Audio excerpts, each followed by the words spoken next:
Hi நண்பர்களே, வணக்கம். Welcome to நான் ஸ்டெப் கோ தமிழ் சேனல். நீங்கள் பார்த்துட்ருக்க வண்டி என்னோடய வண்டி. சேல்ஸுக்காக இல்லை, ஒரு ஸ்பாட் வந்தேன், பார்த்தீங்கன்னா தெரியும், எங்கள் ஊர் தான். அப்படியே வந்தேன், சரி நின்றுட்டு கொஞ்சம் ஃபோட்டோஸில் எடுக்கலாம் அப்படின்ட்டு அப்படி நிறுத்திட்டேன். சின்ன ஒரு இன்ஃபர்மேஷன், இந்த வீடியோ வந்துட்டு கொஞ்சம் ஸ்கிப் பண்ணாமல் பாருங்கள். நல்லா இருக்குங்களா லொக்கேஷன்? இந்த மாதிரி ஸ்பாட்டில் எங்கள் ஊரில் நிறையா இருக்குது. கோபிச்செட்டிப்பாளையத்தில் இப்போ சினிமா ஷூட்டிங் கூட போயிட்டுருக்கு எங்கள் ஊரில். வண்டி வந்து அங்கே நிற்கிது. என்னோடய ஃபோட்டோஸ்லாம் உங்களுக்கு ஆட் பண்ணுறேன், பாருங்கள். செமையாக இருக்குல்ல?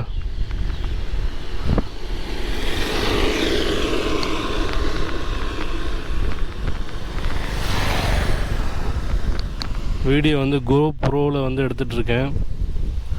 வண்டி வந்து பார்த்துட்டிங்கன்னா அங்கே நிறுத்தியிருக்கேன். வண்டி வாங்குகிற நண்பர்கள் மெயினாக அவங்களுக்காக தான் வீடியோ தான் அது. வண்டி வாங்குகிற நண்பர்களுக்கு வந்துட்டு நிறையா டவுட்ஸ் இருக்குது. அவங்களுக்கான வீடியோ, சின்ன வீடியோ. இது ஒரு இன்ஃபர்மேஷனான தகவல் இருக்குது. வண்டி இப்போது புதுசாக வாங்குறீங்க அப்படின்னா, டீசல் வண்டி வாங்குறீங்கன்னா தயவு செஞ்சு அந்த வண்டியை வாங்கினதுக்கப்புறம் ஒரு 6 மாதம் 7 மாதம் ஓட்டுங்க. ஓட்டினதுக்கப்புறம் அந்த வண்டியை வந்து ரீஸ்டோர் பண்ணுங்கள். அப்போ தான் வந்து வண்டியில் என்னென்ன ப்ராப்ளம்ஸ்லாம் இருக்குது அப்படிங்கிறத உங்களுக்கு ஐடென்டிஃபை பண்ண முடியும். அதுக்கப்புறம் தான் வந்துட்டு உங்களுக்கு ஒரு ஐடியாவே கிடைக்கும். வண்டி வந்து ரீஸ்டோர் பண்ணலாமா, அப்படியே ஓட்டலாமா, என்ன ஏதுன்ட்டு. சரிங்களா? இது வந்து சின்ன பதிவு தான். வண்டி வந்து ஓட்டுறதுக்கு முன்னாடியே நீங்கள் வண்டி வாங்கினோன்னா ரீஸ்டோர் பண்ண ஆரம்பிச்சிட்றீங்க. சிலருக்கு அப்படி பண்ணணுன்னு ஆசை இருக்குது. அப்படின்னா விலை கொஞ்சம் கம்மியாக வாங்கி ரீஸ்டோர் பண்ணுங்கள், ஒன்றும் பிரச்சனை கிடையாது.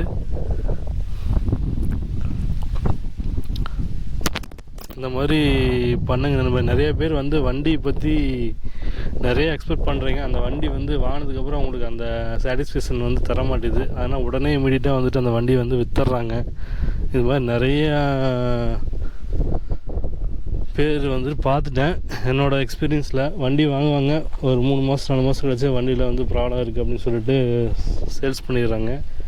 அதனால் வந்துட்டு ஃபுல்லாக வாங்கி ஒரு 6 மாதம் ஓட்டினதுக்கப்புறம் அந்த வண்டியை வந்து ரீஸ்டோர் பண்ணுங்கள். வண்டியை பற்றி ஃபஸ்ட்டு தெரிஞ்சுக்குங்க.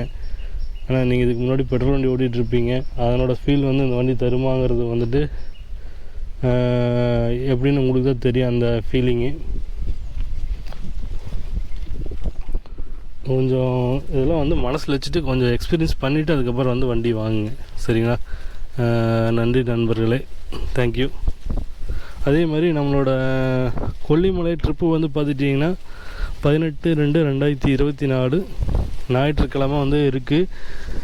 யாருக்காச்சும் விருப்பம் இருந்தால் ஜாயின் பண்ணிக்கங்க. காலையில் 8 மணிக்கு கொல்லிமலையில் கீழே அடிவாரத்துலேருந்து ஸ்டார்ட் பண்ணுறோம். யாருக்கு இன்ட்ரெஸ்ட் இருக்கோ அவங்க வந்துட்டு என்னோடய காண்டாக்ட் டீட்டெயில்ஸ் வந்து கீழே வந்துட்டு கொடுக்குறேன், டிஸ்கிரிப்ஷனில் கொடுக்குறேன். காண்டாக்ட் பண்ணுங்கள். எப்படி என்னங்கிறத சொல்கிறேன். சென்னை சைட்லேருந்து வராங்க, யார் கூட வரணும், பெங்களூர் சைடு, ஈரோடு டிஸ்ட்ரிக்ட் சைட்லேருந்து வரவங்க, அதே மாதிரி கோயம்புத்தூர் டிஸ்ட்ரிக்ட் சைட்லேருந்து வரவங்களாம் யார் கூட வரணும் அப்படிங்கிறத வந்து நான் உங்கள்கிட்ட சொல்கிறேன். நீங்கள் அவங்க கூட வந்துடுங்க. சேஃபாக போயிட்டு செக்யூர்டாக வர மாதிரி பார்த்துக்குவோம். மாடு ஓட்டிகிட்டு போகிறாங்க. Okay friends, thank you for watching.